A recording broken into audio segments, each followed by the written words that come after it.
Hey guys, and welcome back to another video of ECK Sports, and today I'm back at it with another video, and this time I have MLW preseason power rankings, and I'm going to be ranking all 8 teams based on how they played last year, rosters, and projecting talent for 2023. So without further ado, let's get into the video, and let's start with number 8. We have the Great Lakes Gators. The Gators are going to be fighting an uphill battle this year in 2023. You have Chris Cheatham, who was a great player. He can play on both sides of the ball, as he's going to be their ace pitcher. Their secondary pitcher is a question mark. We'll see if they go with Chadwick or Jorgensen. I think the better option is Chadwick. The rest of their hitters, obviously you got Cheatham, who's a really good hitter. Chadwick, who started to play well at the end of last year, but in the beginning of the season really struggled. Brendan Zerlag with the 4-man lineups will definitely get some more reps, as well as Brendan Jorgensen, who's just rounding out that lineup. But this team, it's not that terrible. It's just that they're not great. They don't have that guy that can put them over the top. Chris Cheatham is a great player, but he's not going to put them over the top and carry the rest of this mid-team. And that's why I have the Gators at 8. At number 7, this is where it starts, and I think many of you guys are expecting me to put the Wildcats here, or even the Magic. I am putting the defending champs, the downtown Diamondbacks. Now, this is a shock, I'm sure, to a lot of you. I get that they're the defending champs, but this team has so many questions. Jimmy Knorp is great. He's a elite hitter. He's an elite pitcher. One of the best hitters in the league. He's one of the best pitchers in the league. I get that. But here, it's about the whole team, and this team just isn't that good. Behind Jimmy Knorp, you have Jonah Heath, who's a second hitter on this team, but let's be honest, he's really a third. He's not a second hitter with this 4-man lineup anymore. Jimmy Knorp is not guaranteed to hit every inning anymore. Imagine how many times he's going to be intentionally walked this year for Jonah Heath. And Jonah Heath was very inconsistent at the beginning of last year. Then you got Michael Shima, who's a 4th guy. On many teams, he doesn't even make the lineup, and he's playing as your 3rd. He had a really rocky season last year at the plate. While he's pretty solid in the field, he did not have a good season last year at the plate. And behind them with the depth, I mean, it's not great. Like, you have Trey Flood as your 4th hitter, maybe Jacob Pishka, who I think he could have some upside. Jimmy Knorp said he is unsure how much Pishka will be available at the Meadows. There's probably going to be Flood in that role. I don't really think he's that great of a hitter. And then on the pitching side, he's probably going to be your number 2 as well. And I see more upside with Bennett. I'm not really sure how much upside I see with Trey on the mound. I mean, we'll see how he does, but I'm just not sure on how this team is going to do with so many question marks just everywhere. So that's why I have them as number 7. Number 6, a lot of people are high on this team, especially after the draft, but I still have them at number 6, and that is the Metro Magic. Now again, just because I have them at number 6, that doesn't really affect my season prediction. These are more based on the rosters. Like, this is not thinking about scheduling or any of that whatsoever. They're kind of interesting because you have Grant Miller, who's great, at the plate, of course. He's going to be one of the best hitters in the league. Then after that, you have 5 guys that are contending for 3 spots. I think you're probably going to have AJ Ackerman in there, who's a solid guy. Curdy in there as well, who Grant Miller wants to be in that lineup. RJ Walgate, I don't think projects to be a great hitter.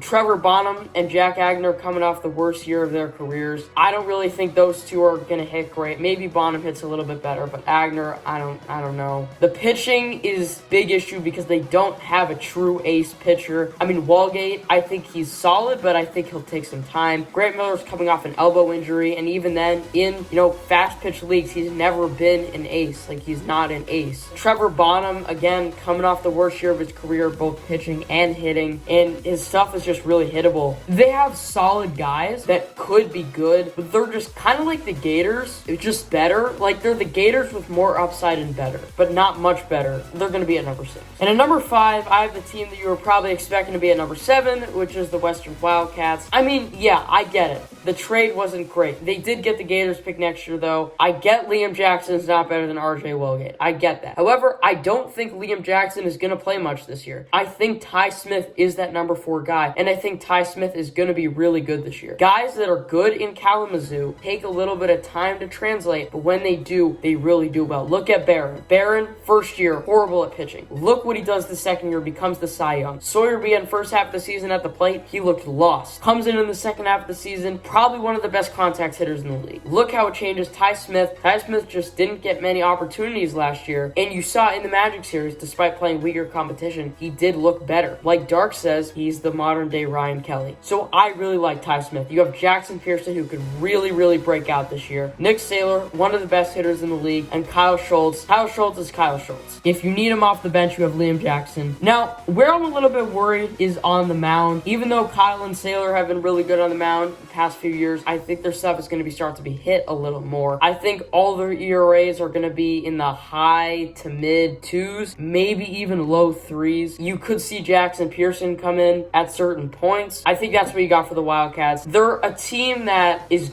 really good, like on paper, but there's just a lot of questions with them, at least pitching wise. And at number 4, again, some people would put this team number 1. Really, these top 4 teams are very interchangeable, but at number 4, I have the Midwest Mallards. The Midwest Mallards added Preston Coleman and Matthew Carlington to the squad. I think both of them should be their number 3 and 4 hitters. However, I think Tommy has made it pretty clear that it's going to be either Caden or Davenport as that number 4 guy. I'm not really high on either of those two guys as hitters. Tommy's a great hitter. Jordan is great. One of the best pitchers in the league. One of the best hitters in the league. This team is pretty similar to the Diamondbacks, but they're just better. I think Preston Coleman is going to be a really good third bat for this team. He could even make the All-Star game. I could see it. I think he's going to be really good this year. You add that with Tommy and Robles. That's a really good 3. I think Carlington could develop into a really solid 4th hitter. You got Robles as your ace, one of the best guys in the league. And after Robles, I believe they're going with Caden. That's what Tommy said, which makes sense. I think he's going to be a solid guy. He'll be solid like a mid-2 ERAs guy, which for a number 2 arm is actually pretty solid. So we'll see what he does there, but could even be number 1, but I have them here at number 4. And number 3, I have their division rivals, the Eastern Eagles. Kind of a shame it's the opening day matchup. I would have much rathered it as a slate 5 matchup, because that might be your 1 seed deciding series. It's going to be no different this year. The Eagles are loaded everywhere, pitching wise, and especially with depth too. The only problem is I do think that 5 guys versus 4 guys is a disadvantage for the Eagles, as you want guys like Daniel Schultz, Dallas Allen, and Zach Whalen getting more plate appearances, as those guys are all really good. Lanyarditis being injured doesn't concern me too much. I think he can be replaced by Carson and Blade. On the mound, Dan is a really good number 2, and you got Dallas as the ace. I think the problem for this team, if there is any problem, is power. Dallas Allen hits for contact. Whalen, contact. Urgaitis, contact. Carson Urgaitis, he probably hits for contact too. Blade Walker maybe hits more for power, but even then he doesn't really hit many home runs. Daniel Schultz is the only quote-unquote power hitter on this team. Even then, his home run numbers have decreased by 1 every single year since 2019. That is a little concerning. However, his average skyrocketed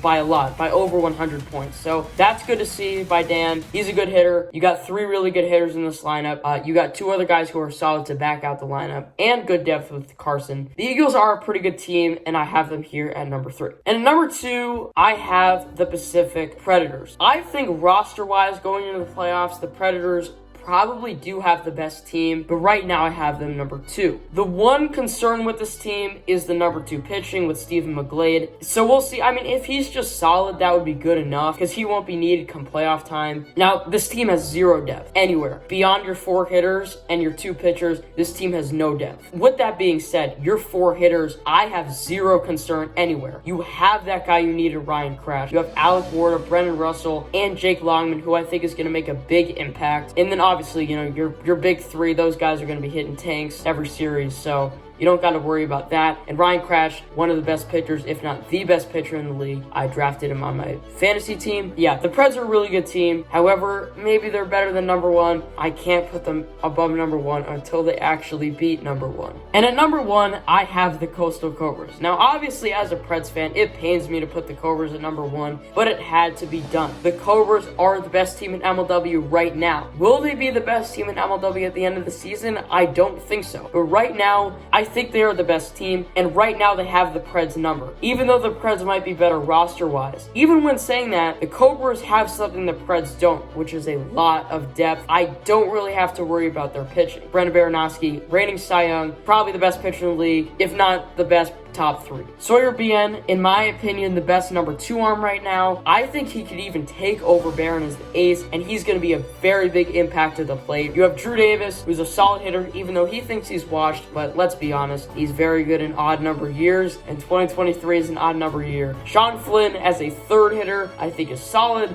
and then rounding out the lineup, you got either Chris Baranoski, Andy Duran, or Brendan Baranoski, and all those guys I think are solid guys to have. Problem for the Cobras is they don't have that elite hitter. I mean, when you compare them to the Preds, like the Preds have that elite hitter, and they just have a better lineup. The Cobras have the better pitching, and they have the better depth. So it's tough between the two teams, but right now I got to put the Cobras a little further ahead. Again, I think you could put any of these top 4 teams number 1. Thank you guys for watching, and if you did enjoy, make sure you guys hit the like button and subscribe. Check MLW Sim, my Instagram, all in the description below. I'll see you guys in the next one. Peace out.